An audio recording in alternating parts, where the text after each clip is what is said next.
Hey everyone. So we got an interview tonight with another astrologer. And I'm not cheating on my astrologer, Priscilla, and I gave her a message telling her that I was having another astrologer on. But I have this astrologer, Felicity. She's coming on. We're going to talk all sorts of things about astrology. And um, I met her through Missy, which you guys know, who I just adore and love to pieces. Um, and Felicity introduced me to a group of people on Twitter Spaces. If you guys are on Twitter, the Spaces. And for the last 2 weeks, it's just been so therapeutic and so needed. I've been going through a lot lately, and I'm not ready to talk about it yet, but I will. But I've just been feeling the love from them. So let me bring her on. Hi. Hi. I It's can't nice to tell be you, here. I can't tell you how much I've needed those Twitter Spaces. I've been going through a lot lately. I'm The so thrilled. the eclipse has destroyed my life. Oh God. That's yeah. Scorpio. Yeah, yeah. So let me ask you, how did you get started with astrology? I think I've always had an interest in it. And I only recently, actually very only recently within the last couple of years found out that my parents are into it a little bit. Like my mother's kind of always been into otherworldly sort of like esoteric sort of stuff, like Hmm. past lives and things like that. But my dad really is kind of like, he encouraged me to do it professionally, which I thought was the strangest person in the world to ask me to do it a few years Right, ago. Yeah, it's just because my dad's kind of like very like serious bureaucrat type. I mean, well, he's not serious as a person, but he comes off that way, I think, right. professionally. Okay. Yeah. Um, I think I almost found it all independently. I've always just had an interest in it. I think like that. I think my interest in astrology is the same or similar to a lot of people, a lot of millennials will say, because it's had an uptick in popularity again, and I think a lot of that has to do with the non-secular nature kind of culture, because I feel like that we are all really drawn or have a desire to kind of have those big questions answered that church used to answer for a lot of people, and for Right. various reasons people aren't doing that anymore, and so but they still have those questions. Hmm. So astrology is a great place to turn. It still You know, tell I always tell my astrologer Priscilla, who's been on this channel a bunch of times. Mhm. We co-authored a children's book together. I Oh always right, tell her yeah. that, like, as deep and as complicated as my work is with astrotheology, I can't imagine how deep astrology is. I mean, like, if you move something 1 degree, it changes everything. Like, it's insane how much you need to know. How do you start compiling information into your brain? I am unique, and I'm blessed and cursed with I was diagnosed with obsessive compulsive disorder years ago by a doctor. I'm not being cute when I say I have OCD. And that one of the millions of things that's made my life interesting is I can remember large amounts of information that seem meaningless. So it's like, for me, it's like the fact that I actually can retain a lot of the information is Right. helpful. And I like math and patterns, and pattern matching, of course, is like a key component of having a brain with OCD. So it's Right. like that's, yeah, very much what it's been about for me. And it's like it gives meaning to a lot of the patterns. Gotcha. Okay, well that's pretty interesting. I think that the amount of work that you guys do just to understand things, like, do you have any, like, book recommendations that you can give out Oh, to people? absolutely. I definitely have a few. It's like I think I brought my tablet down just in case such a thing.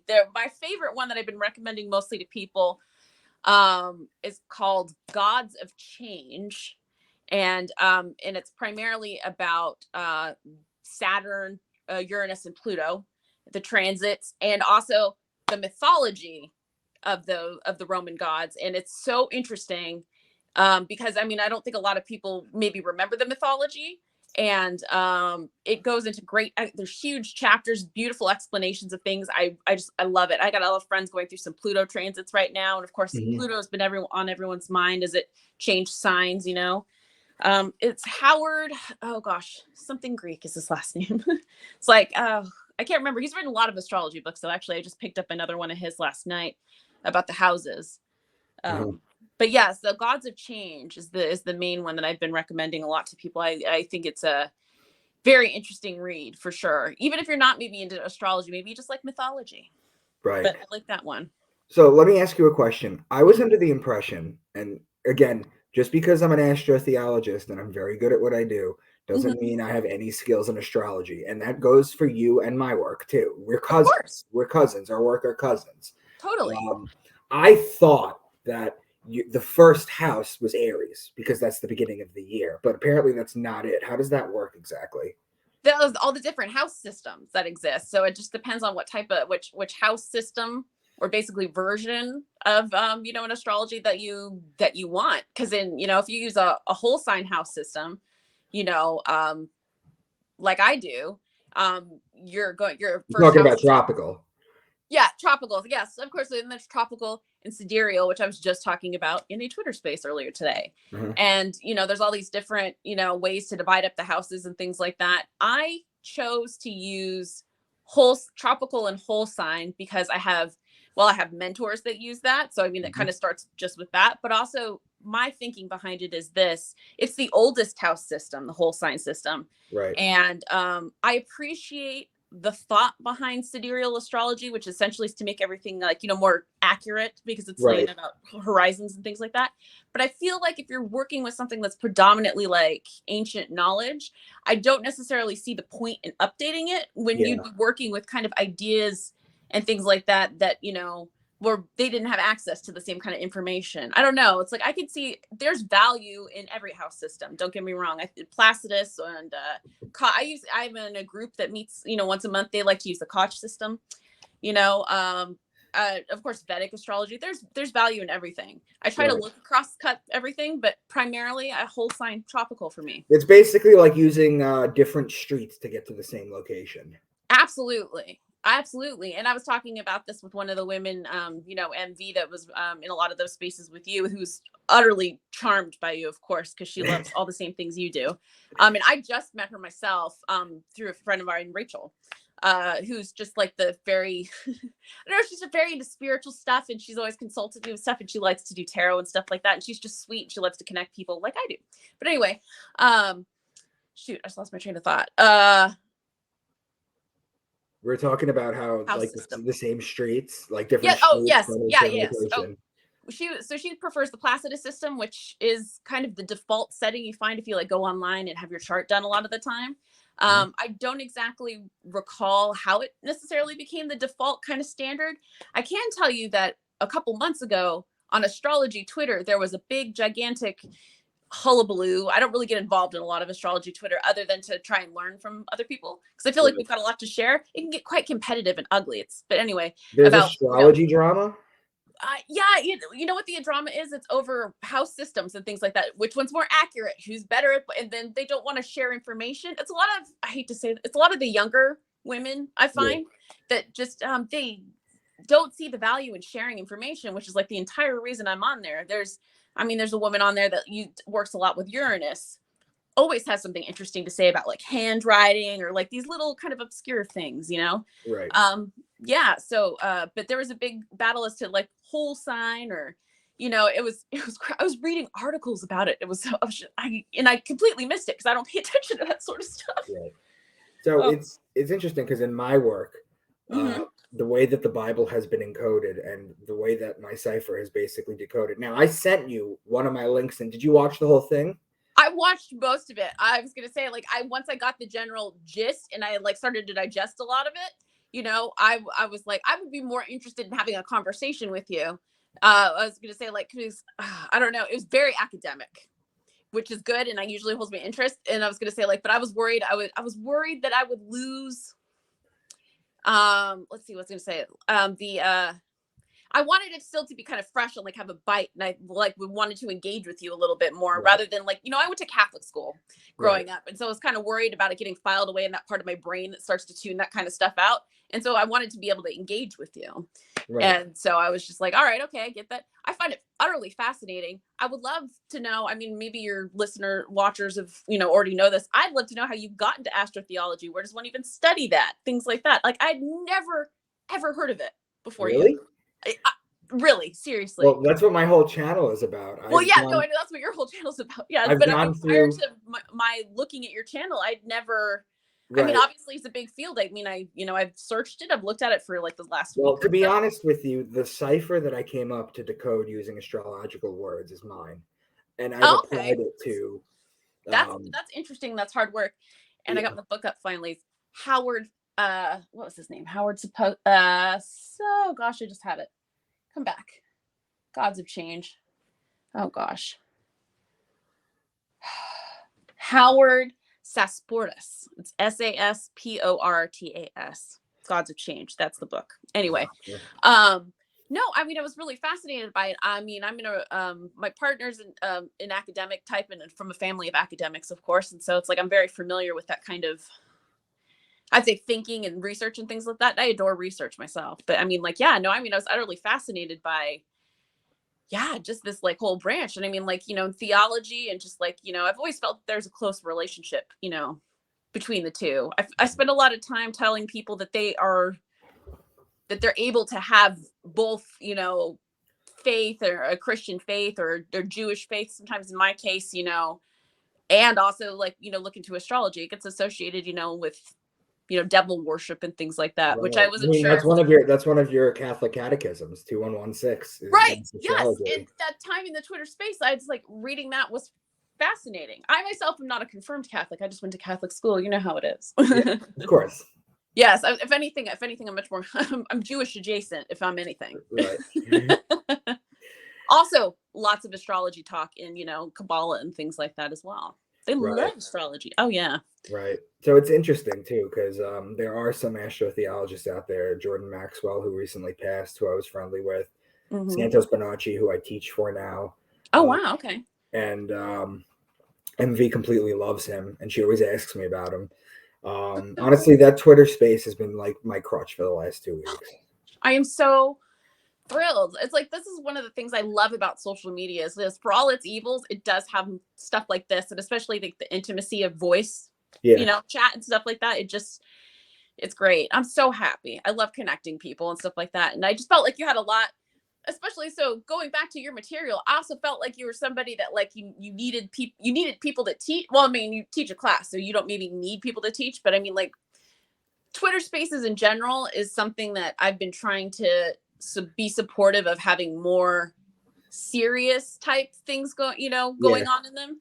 Well, I came from the other, the social audio app that started it all, Clubhouse, and there's a good amount of content on there that was quite serious. I had a friend that taught philosophy at Stanford that used to have a class there and things like that every day. And the audience on Twitter is quite different, but I've had a lot of people privately say that they wanted to do something more serious. So, I mean, that I Yeah. thought you would be a great addition. I'd like my Stanford friend, I'd love to get on there too. Yeah. And It's numerous. really interesting that you say all this stuff because how I feel, like deep inside me, I feel that the most interesting people and the people who actually change the world and the people who pioneer things are all self-taught. I don't see you doing I that through agree. academia. I, I think we have the ability. I think, this sort of, social media and stuff like that gives us a chance to, learn in general. And I think like, formats like this and Clubhouse and stuff like that are great places to learn. I mean, how many people, like when the pandemic started, were excited to find out that like, Yale and Harvard had released some of their class lectures like online for the first time for Right. people to go and, Well, I enjoy think them. MIT does that for free also. The whole MIT, yeah, is another one that does it. But some of these, the great lectures and things like that a lot of people, might not have the grades or the money or any, to get to, but they have access to yeah, them online, So that's what it is. You got to pay for knowledge. But I exactly. feel like when it comes to academia, there's a glass ceiling.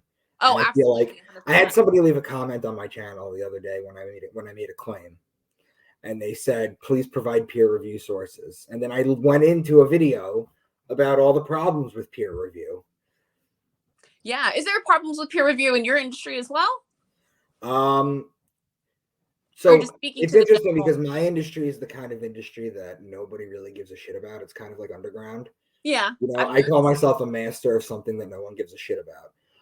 So I'm trying to teach people this. I'm trying to wake them up because there's so much beauty in the Bible if you read it symbolically like it was originally supposed to be written. 100%. I Which agree. that I like video, I said that a lot which also. that video that I sent you, Mm-hmm. um, what strikes people a lot is that they tell me that it makes more sense. It makes sense. It like it logically sounds good. It makes sense. And Mhm. that's what I try to do, because Felicity, when you're talking about, like Einstein said, if you can't explain something to a child, or a complicated thing to a child, then you Mhm. don't fully understand it. Totally agree. And that's 100%. basically how I feel. So a lot of people gravitate towards me, because because I make it simple. Whereas if you listen to like Bill Donahue or Jordan Maxwell or Santos Bonacci, they're brilliant. But you have to be at a certain level. You know, Right. I can pull a guy off the street and make him watch that video and he would understand it. That I would agree with 100%. Yeah. I mean, and the problem, and I'm sure you could probably speak to this too, because actually this even goes back to like my whole relationship, I guess, with Twitter and spaces and things like that last year. Of all, the people and things like that that I didn't anticipate kind of butting heads with, and I think this, speaks to a larger cultural thing. We're atheists. There's so much hostility towards religion, Well, and I I'll explain understand. that to you, Felicity, because I have a theory on that. I would love to hear it. Most atheists don't come to that conclusion logically. It's not a logical conclusion. It's a Right. reaction to religion. Right. And I understand, and I remember I've had several conversations with, very vocal atheists and things like that. And, and well, the thing that frustrated me most was being able to poke holes in their argument, and yet they persisted. I Right. understand that organized religion is responsible for a lot of horrible things over the years, but at the same time, they're responsible for a lot of good things too. And Right. the fact they don't want to accept that people do, they want something like that, like something that's bigger than ourselves, whatever that is. People all make their choices. For some people, it's astrology. Some people, it's church. Some people, it's AA. Now, to me, I think when it comes to religion, because I grew up in a very conservative Jewish household, very religious household. I knew I liked you for a reason. My Shiksa radar was going off. I need a minute. No, I'm just kidding. I I grew up in a very religious household, and my viewpoint on religious people, there's a study that was done. I don't know if I ever explained this in the Twitter space yet, but there was a study that was done where they went to a bunch of Buddhist monasteries, okay, to find all these Tibetan monks. Mhm. And what they did was they asked them questions. These are not people who took vows of celibacy, but I'm not celibacy, vows of silence, by the way. Right. And they asked them, why do you stay here? And do you know what 40% of them said? They polled like a bunch of different places. You know what 40% of them said? No, what? Because I don't trust myself to make good decisions if I leave. That's I the get Buddhist that. monks. And that's the same thing with religion. Some people are just born to be told what to do. Right. Whereas when you're talking about astrology, you want to understand yourself. There's a big difference in those Right. things. I see it as exactly something I always have to tell people. And, and I think the question I probably get the most for people that I respect greatly a lot of the time is, how is somebody that's so smart throwing their life away with something so frivolous? And, I just explained that they have a limited understanding of what it is, and that it's Right, mostly just, it's a tool for self-discovery, and that I've helped a lot of people get in touch with stuff that, therapy would cost 2 or 3 times as much. right. My astrologer is so good that she predicts things in my life that happen. Wow. And I'm going to share, not today, Hmm. maybe in the Twitter space in a week, but I'm going through like a major life change right now. Right. And Yeah. this eclipse fucked me up, and she predicted it. She literally told me what it was, and I just texted her back, "Wow." I said, "Wow." I love You know, that. and it's what she does. She knows me so well. And it's frightening actually. But no, it's the idea of understanding, because you know what, you'll get people who don't understand anything, right? Hmm. About astrology, and they'll sit there and they'll go, how come there's 12 signs? So if you're in a sign and someone else is in a sign, why aren't your personalities the same? And then you got to go into ascendant, rising, asteroids, all this kind of stuff. And it's just, they just have very limited understanding. And what I've shown in my video that I sent you, which is my Hmm. seminal video, is that it's the oldest science on earth. Yeah. Astrology is the oldest science on earth. Right. That the Bible, from an astrological viewpoint, is a farmer's almanac. It paints pictures in the sky. Totally. It makes patterns. You know what, Felicity? You watched me like decode verses, right? And not only were the words decoding the verses, but they were making like 3, 4, 5, 6 patterns of signs in a row.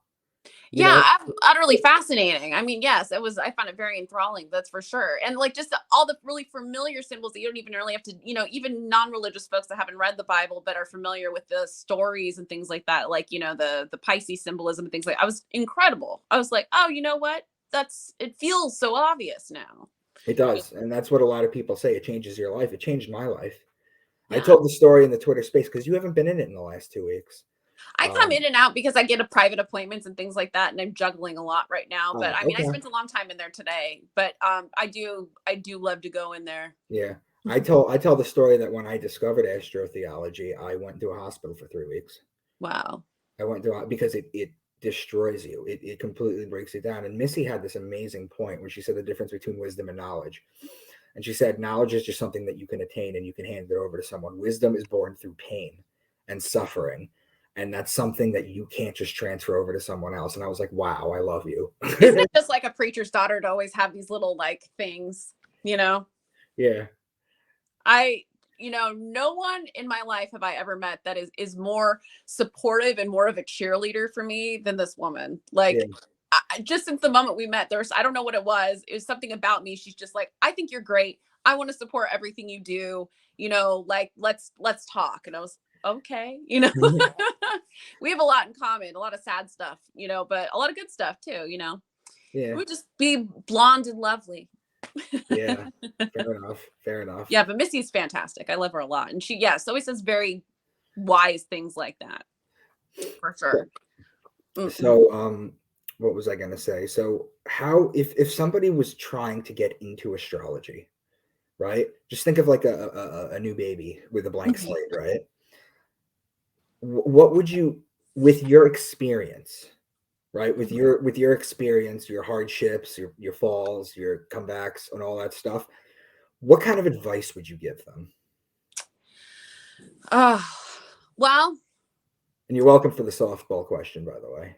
oh yeah. Yeah, no, when I talk, I'd say primarily like most of the private clients I deal with, the thing that surprised me the most when I started doing this professionally was that mostly I deal with a lot of men privately. Yeah. And then secondly, it's that they have absolutely like no knowledge of, anything rude, but it seems to like resonate with them. Right. And so, I have been trying to think of how to better teach people this sort of stuff to kind of like make it digestible, like, because there's so much information is the issue. So I generally try to think of, what type of person is this? Is this someone that can handle a lot of dense information, or is it someone that just wants like little bites? Yeah. And People don't realize just how much psychology goes into this too. Right. And that's how most of my, I'd say, like sessions with me function almost like a therapy session. I do my best to, I think that, self-awareness has kind of like been my superpower, just for years of therapy, and just I don't know, I find I'm always surprised a lot of people don't have that ability, but I always think that, of course, to start with learning your own chart, which and things like that is it's a good place to start, because it's like when you can relate it back to yourself. Yeah. It resonates sometimes a little bit more. And I try to stay away from, I don't do a lot of predictive astrology, because that's generally, of course, what'll get a lot of, detractors and people who think, oh, it's fake or witchcraft or whatever.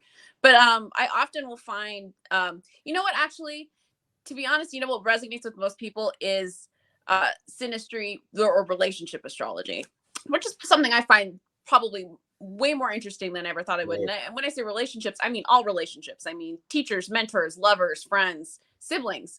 That seems to almost be the way I've gotten skeptics most into it, actually.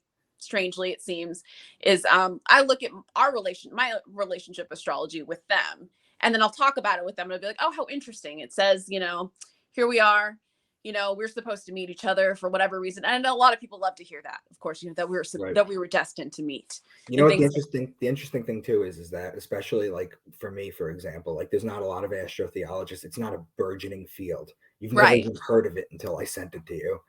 But but it's the basis of every ancient. It's the basis of every ancient holy text. Every one. And the funny thing is that when you tell somebody that you're an astrotheologist or an astrologer, if you're a guy, they automatically assume you're gay. And when I do interviews, they automatically say that too. Because it's, and I'll explain to you why. Because, for example, in Mexico, right?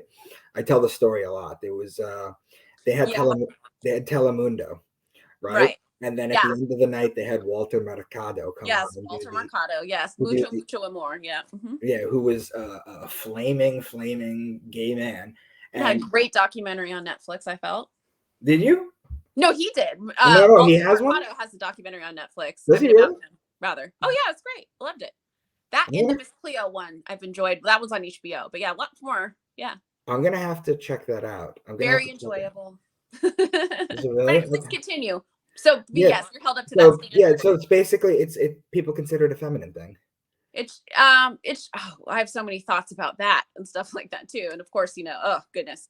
I just realized it's like I feel like I want to change the perspective of like, oh, my phone's on lock. Never mind. I'm just gonna make everybody dizzy.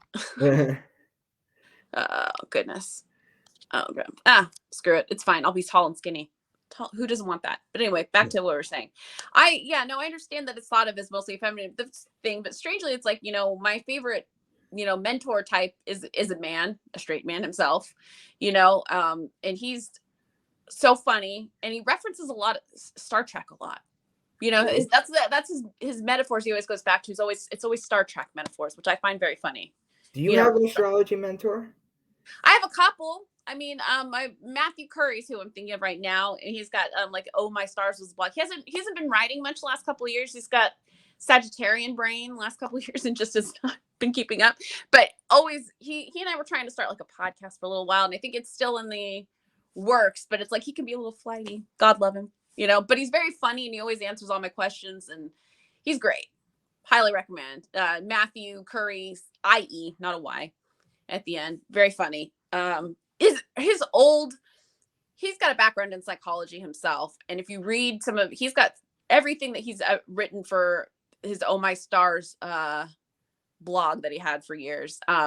Super easy to read, super digestible. I mean, his first thing he ever wrote on there was like basically like, why astrology? I basically almost used to quote that verbatim for people a lot of the time, just because it was nice, easy to understand, and brought in a lot of the psychology aspects. And then I think the first professional I ever talked to somewhat regularly was a woman named Terry Nazon, who used to be known as like the sextrology lady. But she gave me like my first deep like professional reading and blew my mind. Yeah. That's a good astrologer right there. Oh yeah, she was great and warm, Beverly Hills lady, like kind of like, fancy sort of thing. But I mean, she was the first person that actually told me about psychic vampires too, of all things. Because that concept eluded me. But I was like, I heard that from Alex Jones. Well, it's something, it's energy vampires, psychic vampires, but it's just like there are some people that come into your life and they, whether they realize it or not is the other thing. A lot of psychic vampires in our life don't even realize that they are them, but they drain our energy, they drain our life force just by, whether they're a downer or, maybe they're needy in kind of a selfish way and things like that is kind of what a psychic vampire really is. It's gotten like cheeky. And I know that there's like a goop psychic vampire repellent spray that I've actually was toying with the idea of buying just because I was curious. But I mean, it's, all this stuff's so trendy now, which is cool on the one hand, because it's nice to be able to know that there's lots of people that have an interest and want to talk about this stuff with me, but it does kind of, I mean, it opens you up to a lot more criticism and things like that too, of course. Right. Would you consider, you're familiar with Carl Jung, right? Yeah.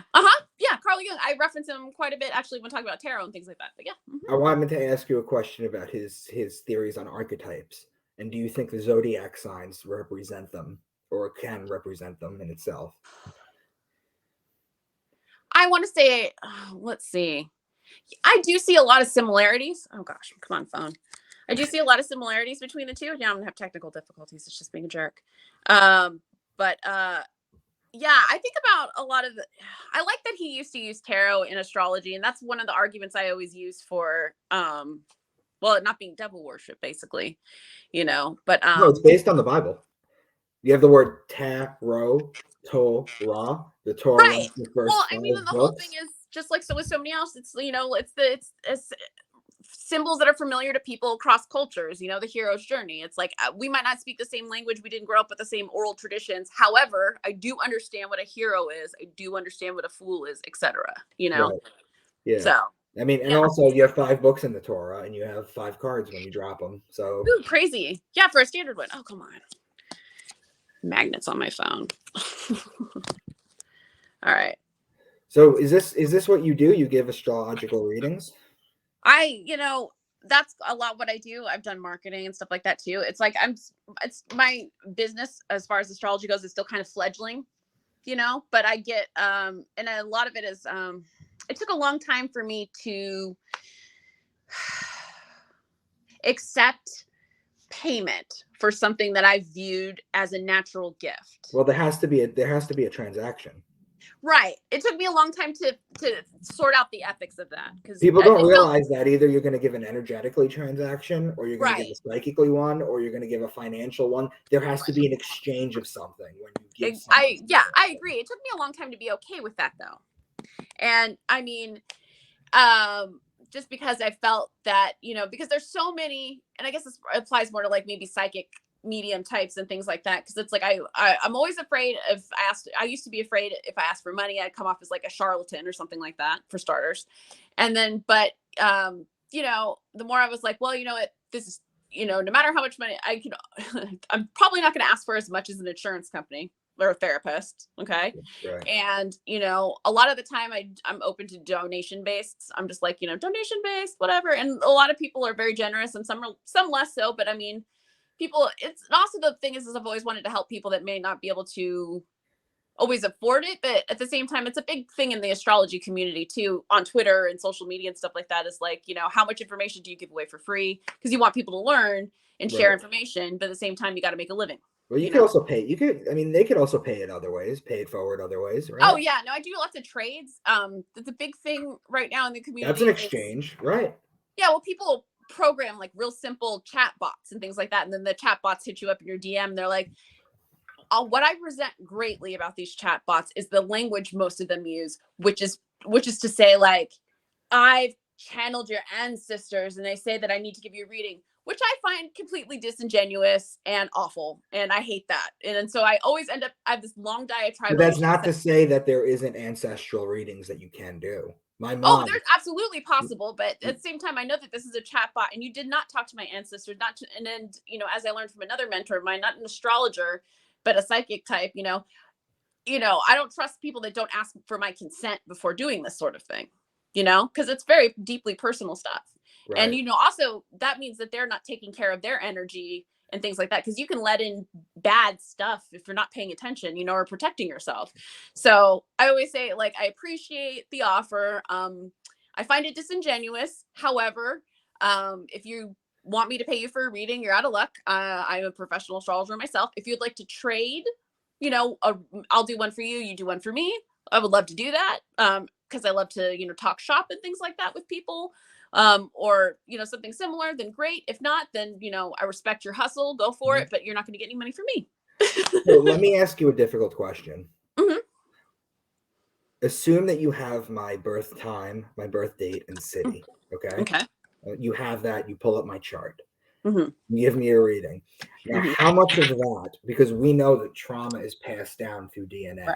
Right. And one of the things that my mother does, she lives in France.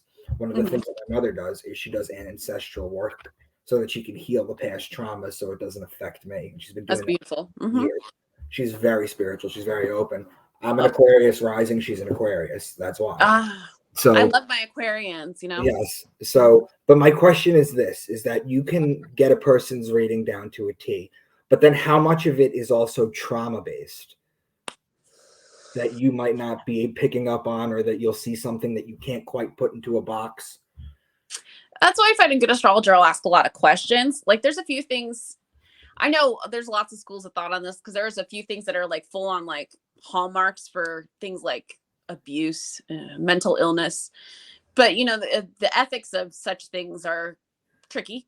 Right. So I mean, I was actually in a space with MV and we were discussing, you know, someone who's going through some very traumatic things, and of course we were using some of the more esoteric astrology elements, which would be like asteroids and things like that. There's Dejanara is the name of an asteroid. The other one, Nessus. Those are generally always found in, charts of abuse victims and abusers. And then, so there's hallmarks and things like that, if they stick out or are real prominent, that'll kind of prompt me to ask a question. Right. But I mean, like, I don't assume anything. Although sometimes when makes me somewhat hypocritical, because if I'm doing what they call birth chart reconciliation, or when someone doesn't know what time they were born, but they want a reading, I learned to use medical astrology to kind of figure that out. And I've gotten pretty good at it. Last few people I've gotten within, 20 minutes or so of, their birth times. We were able to finally confirm through, a record office or something like that. But to do the medical astrology stuff, I essentially always ask, so before you were like 20, have you had any major surgeries or traumas? Like, are your parents dead? That sort of stuff. Right. And of course, most people will volunteer that information, right away, of course. But I mean, yeah, it's just, if you have to build the trust. It's a trust thing. Right. Let me ask you another question. Okay. Do you do any death charts? See, that's something I've recently become fascinated with myself for two reasons. Do me a favor, just explain to everyone what a death chart is, since I brought it up. Well, I mean, that'd be mapping out. I was going to say, this is something that I've only recently become familiar with, because it's the thing I like about astrology is just like medicine. It's a study. You keep learning, all the time.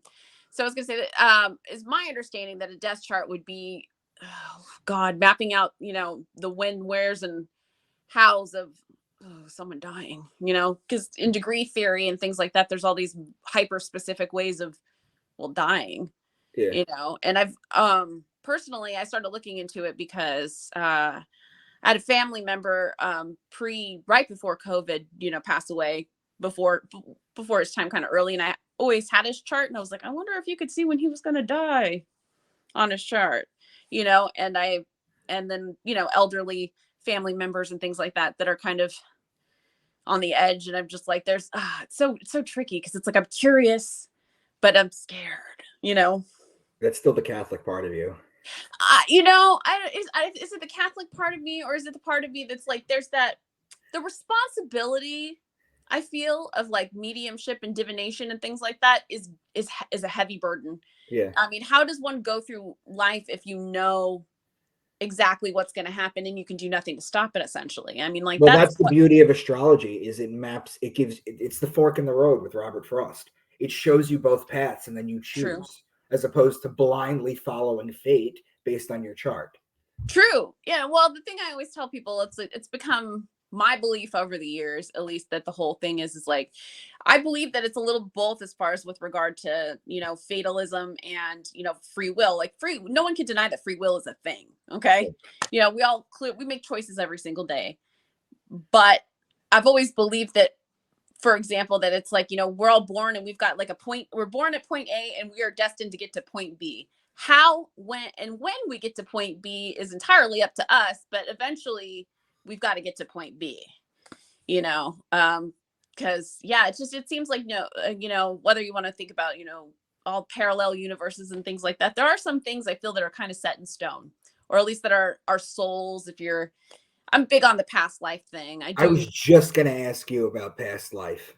Yeah, I'm big on past lives. I'm a big believer in it, especially with my fascination with synastry, the relationship astrology. I firmly believe that, there's this, kind of, my mentor type always explains it as like, if we were to die and then our souls have like this period of being in not quite sort of limbo.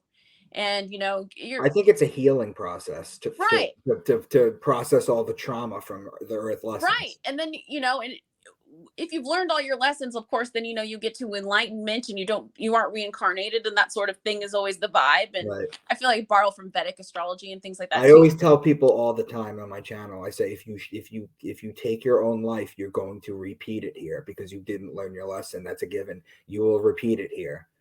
Right. And then I feel, I joke about, like, I've read a lot of arguments about, like, there being like, maybe universal, like, final forms that we're all in. It's like, it's a lot of people say that about Pisces. Pisces is the last symbol on the wheel, and carries the weight of the zodiac on it. That's why the feet, or like the part of the body that are associated with Pisces and things like that. And Right. Well, you have the head. You have the head in Aries, right? And Yeah, the ruling planet of Aries is Mars. That's where you get hot-headed from. And then exactly. Pisces is the feet, which is the water, which is cold. That's where you get cold feet from. Right. And so you have to carry the burden of, all the signs on your back when you're Pisces. So I've seen plenty of arguments that it's, that, one of the ways, you're on your last life is you come back as a Pisces. And then sometimes more specifically a Pisces woman, just because, women have that, intuition, otherworldly, like that, clairsentience, just kind of knowing. Yeah. For sure. But yeah, no, it seems that it makes sense to me. And there's too many those weird relationships, those weird contacts where you're just like that familiarity you have with people that you've never actually met, but you just know you've met. And you find it fascinating, like you hear stories of like the lady that like falls down a flight of stairs, bumps her head, and she wakes up speaking fluent Egyptian and remembers her past life. Right. Oh my gosh. Earlier foreign accent syndrome. Yeah. Things of that nature. Yeah. Where they have a complete memory, or like these little children. Right. These little children that see entities like cats do. That's why the cats were revered in Egypt, by the way. It's because they can see. They could see. We can only see 1%, and we can only hear 1% of what's actually there. If we could see and hear everything, we wouldn't be able to function. Oh my God. That's why cats were revered. And kids, before their pineal gland gets all screwed up with everything that they do, like that's what they try and do. They try and screw up your pineal gland every possible way. And kids can see like grandma or grandpa. Now, I don't know if this is grandma or grandpa, or it's a friendly archetype that they could be familiar with. That's why I think a lot of people see Jesus at the end, because not that he's real, but that he's a familiar archetype to ease your transition before your brain floods with DMT and you pass on. Right? Right. I totally agree. Yeah. And oh shoot. It's funny to bring up the past life thing. I was gonna say, actually, my fascination with this sort of stuff did start with past lives. I remember almost clear as a bell. And of course that probably came from my mom. The first book I ever got about it, I think I was 11 or 12. And I got a book about past lives and self-hypnosis and like how to figure out who you were in your past life. And I think it all started there for me. I think probably, yeah, because I learned how to do self-hypnosis, and I, still can't quite tell you if like, I can't remember what I saw back then, but it sold me on the concept. I was sold, at 11. What the thing is too, is when you're talking about future lives too, right? Mm-hmm. What people don't seem to understand, and it's a really hard concept because there are such things as past life. But what you don't seem to understand is that when we ascend, which you could do with like DMT, you get into higher realms and everything. But when you ascend, and quantum physics talks about the 11 dimension string theory, right? So hypothetically, if it is 11 dimensions, right? Mm-hmm. You ascend to, because fourth is time. So it's technically the fifth density. Right. So it's the fifth dimension. You ascend there. Time is fluid. Time does not move in one direction. Time has to move in one direction because we have to go from baby to old man. We can't function if time does not move forward in this dimension. Mm-hmm. But it doesn't work that way when you don't have a physical body, when you're an ethereal spirit, when you're back to plasma, ectoplasm, whatever you want to call it. You become a spirit in another dimension, and time doesn't move forward. So what that actually technically means is, Felicity, your next life, you could be a boy in the 1300s. Totally. Which is crazy. Yeah, you know what? Actually, thinking about it like that, yeah, I mean, you're right. I mean, it makes sense. And I mean, the 5D is something that like a lot of kind of ethereal spiritual chicks on YouTube and stuff like that will always talk about, especially like, sometimes, I very much know that like my higher self has got like, all kinds of relationships going on in the 5D right now that haven't quite materialized in this world and stuff like that. Right. Well, I mean, if you put yourself under, you can access the Akashic records if you raise your vibration. I tell people all the time on my channel, Felicity, this is what I tell people. I tell them to quit alcohol. I say don't drink any alcohol whatsoever, because it's a depressant. Not only is it a depressant, but it lowers your vibration. Mm-hmm. I tell people to quit alcohol. I tell people to quit masturbating, because that is another way to just falsely inject dopamine into your brain and to lower your vibration. I tell people to do all this stuff. And I tell people to do things like give up your fluoridated toothpaste. And I tell people, if you don't have the patience to meditate, or you don't have, if you're like me and you're crazy ADHD, right? And your mind is all over the place, because that's the only way my mind works. Mm-hmm. What I do is I get a non-scented candle and I watch the flame. It's fire gazing. And you can also watch the sun come up, ground your feet outside. There's so many things that you can do to help ascend. So my question to you is, What is ascension? What is ascension? You know, it's funny to it's synchronicity, going back to Carl Jung, that we're even talking about this, because this is all something I've been giving a lot more thought lately myself, because while I myself don't really drink, and I haven't most of my adult life, you know, I do on occasion, you know, celebrations and things like that. But I mean, like, there's been other things where, like, I had last year I did have a phase where, like, I completely dried out, as I said, as I would call it. And when I meant there, no caffeine, no alcohol, no sex, no marijuana. I mean, sorry, cannabis, no, nothing, no, you know, nothing that could, like, kind of really change things. Yeah. Raw food only. And well, other than the fact that I learned if I was only allowed to pick one substance to ruin my life with, that it would be tobacco over We're very everything much else. alike, me and you. Yeah. People on my channel tell me all the time, they're like, I love everything about you except that you smoke. And I go, I have a vice. What do you want from me? I don't know. I enjoy it's the ritual. I enjoy Yeah. so much the ritual of smoking. I don't know what it is. I'm like, I just, you know, I just always imagine myself like a Fran Lebowitz type, just smoking and smoking and smoking. You know, I don't know why. I would almost give up sex. And coming from me, that's for cigarettes. I would, but I think, but I mean, my partner. to me, ascension is not, well, here's the thing. Mhm. Christians have an ascension. They call it the rapture. That Right. is a perversion. That is the story version of what ascension truly is. To me, ascension, everything vibrates, right? Yes. Yes. Everything vibrates. Yeah. And that's Hermetic wisdom. Right. That is the quantum Hermetica. That is Hermes. That is the Emerald Tablets of Thoth. Everything vibrates. Totally. 6,000 years later, the strings vibrate in quantum physics. You know, they're just relearning the same thing. Right. Exactly. Yeah. There's nothing new under the sun. So to me, if you do all these things that I talk about, the way I feel ascension is, it's not like a physical vibration that's higher, or you're going to ascend to the heaven in the clouds with Jesus. What it is it's access to your higher self. Like, I've written 8 books so far, and I've never had writer's block, because it just comes to me. Even when I sit down to type, I write a whole chapter, and then I put the computer away, and then I go back to it the next day, and then I write another chapter. It's always there. It's being tapped in. That's what I explain ascension to be. It's being tapped in. It's not a physical place. Right. I agree. Yeah, no, I agree. And I think, you know what, if I really had to describe it, I would say it's something similar like that. And that's something that, you know, I feel like I've always been able to access, I think, a little bit more easily than other people. And I don't know if it's just because I've been more in touch with it, or because I've always just been driven to get there since I was young, you know? Probably a combination. Nature and Yeah, nurture. maybe. And it's Nature just, and nurture. You got to understand, Felicity, is that your gift with astrology and my gift with astrotheology, these aren't gifts. These are what people are born with that they take away from you. I agree 100%. This is what they try and beat you down with. Like, when I'm on Twitter and I'm going through the news feeds, right? Mm-hmm. And I see this, I can just see all the propaganda from both sides of the aisle. Yeah. I can see everything just playing out, and there's so many people. And this is what I wanted to bring up to you too before. Did you know that there's up to 50% of the population that doesn't have an inner monologue?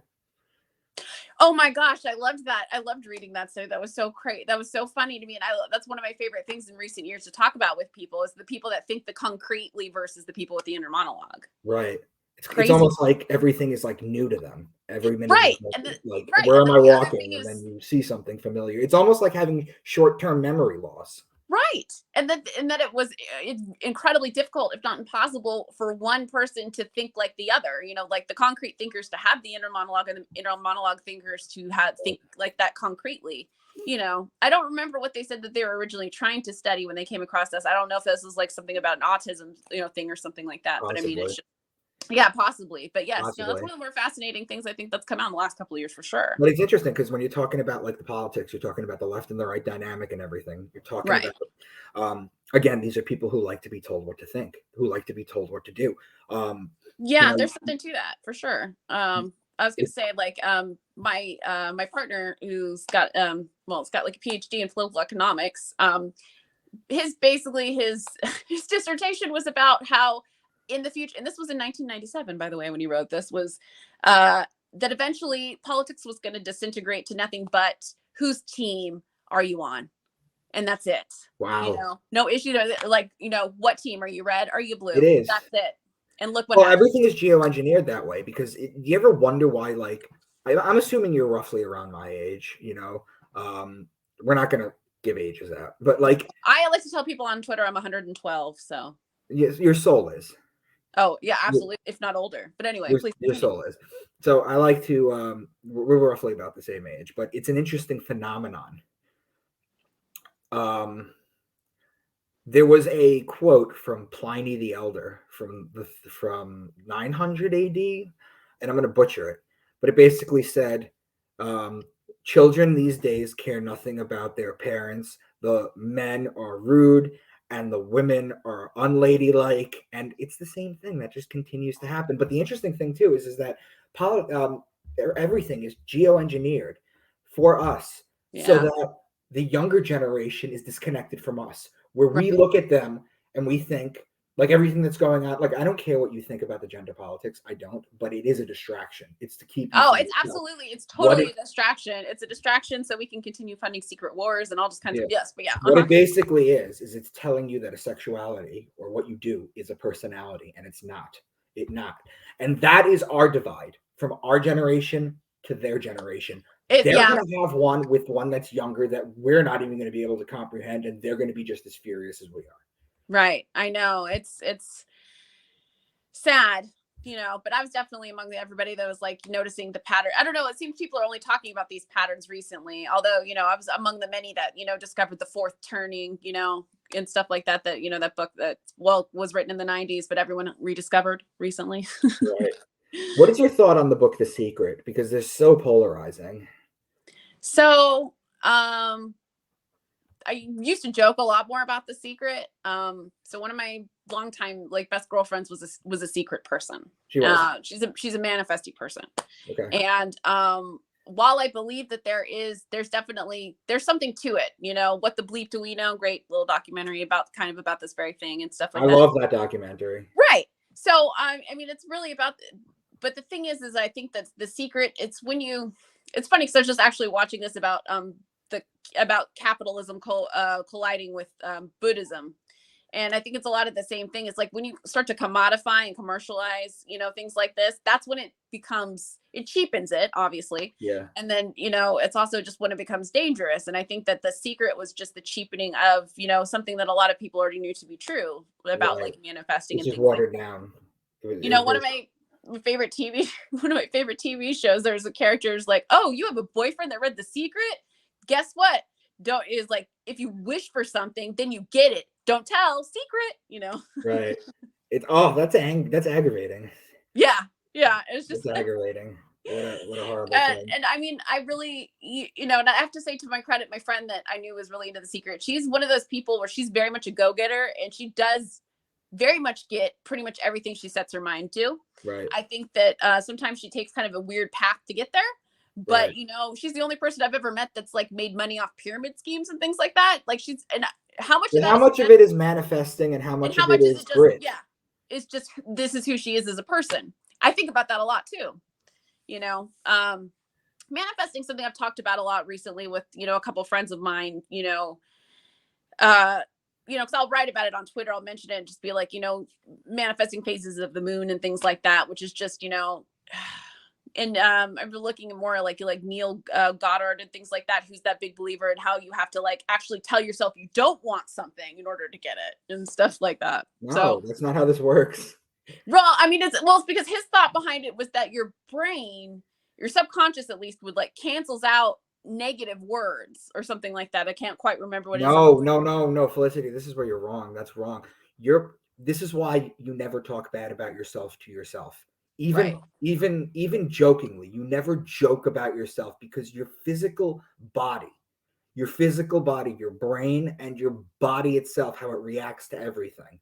Your body cannot tell the difference between sarcasm and being serious. Oh gosh, I mean, isn't that the truth though? I actually was referencing something I did a couple of years ago where I had two other women from it was myself, a woman from Australia, and a woman from Singapore who got a bunch of people together in like a Twitter space like place. It was Clubhouse though, but when we are explaining why Americans didn't know what irony was or sarcasm was and how it varied in every language and things like that. There's no sarcasm, sarcasm doesn't exist in like Chinese, for example. Right. A lot of people also don't realize that sarcasm is actually a tool for social control. It is. Yeah. It is. And I you know mean, what they love to do? They love to put people in boxes. yes. You know, I read a comment that basically said, you're born with a sex, you're born with certain commodities to yourself, you're born with a Right. religion, you're born with a skin color, you're born with this, and you spend the rest of your life defending your fictional identity. Right. Yeah, that makes sense. And also it's just like, since one of our identities have become so important. I mean, this is even going outside of astrology. Like, one of my other big things is metamodernism and things like that, which is, more focusing on the collective and taking the great parts of modernism and postmodernism and just realizing that's the only thing that's going to get us through, you know, the next phase of whatever civilization is. But, less focus on the individual and the identity, more back to focusing on the community as a whole and realizing we're all more alike than we are different, Right. Well, you also got to remember, look at the architecture from the Middle Ages. Look at the Roman roads that lasted for 2,000 years. And then all of Right. a sudden, all the architects came in and all the engineers came in, right? And to Right. make everything better, right? What we don't do as a civilization, and I talk about this all the time, I say there's a phrase called chronological ethnocentrism. And what it means is that we think because we're the furthest along in time, at least that we know of, Right. Yeah. that we're the smartest, we have the most amount of stuff, and that's not the case. The ancients knew hermetics, the ancients knew hermetic wisdoms. They knew, I mean, the stained glass in church windows are basically cymatic patterns. They knew this thousands of years ago. Right. And we don't. My favorite quote from a guy named John Dominic Cressant, and I said this on the Twitter space the other day. He said, it's not that the ancients wrote literal texts and were smart enough to take them symbolically. It's that they wrote them symbolically and we're now dumb enough to take them literally. That's pretty spot on, I'd have to say. Yeah. I mean, sometimes I think about everyone just seemed to know more back then. And, even going back to what you're saying about like the, ADD brain and things like that. I mean, there's something to be said with a huge uptick with attentions, lack of attention span and things like that that we Right. all have, because it's like it's got to be something out there that I mean, it's just, yeah. We used to know Felicity, more. Felicity, I thought we were going to talk astrology, but you are very well versed and you are a very fun and charming and lovely woman. Thank you. You're fun too. And I had a wonderful time. Me Do me a favor, too. tell everyone where they can find you and your stuff and basically what you do and what you offer. Well, you can find me, I'm pretty much at Felicity K everywhere. And if I'm not, it's Felicity K. Pretty simple. And it's KAY, not just the letter K. And I take all, I Twitter, Telegram,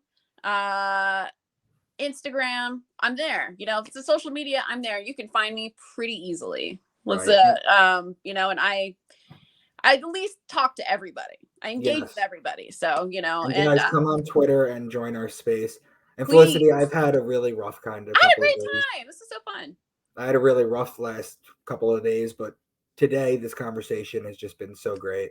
Your Twitter space has made my life. I can't thank you enough. And I hope that we get to chat this weekend. Yes, me too, for sure. Thank you so much. Felicity, thank you for coming on. All right. Thank you. Bye. Bye.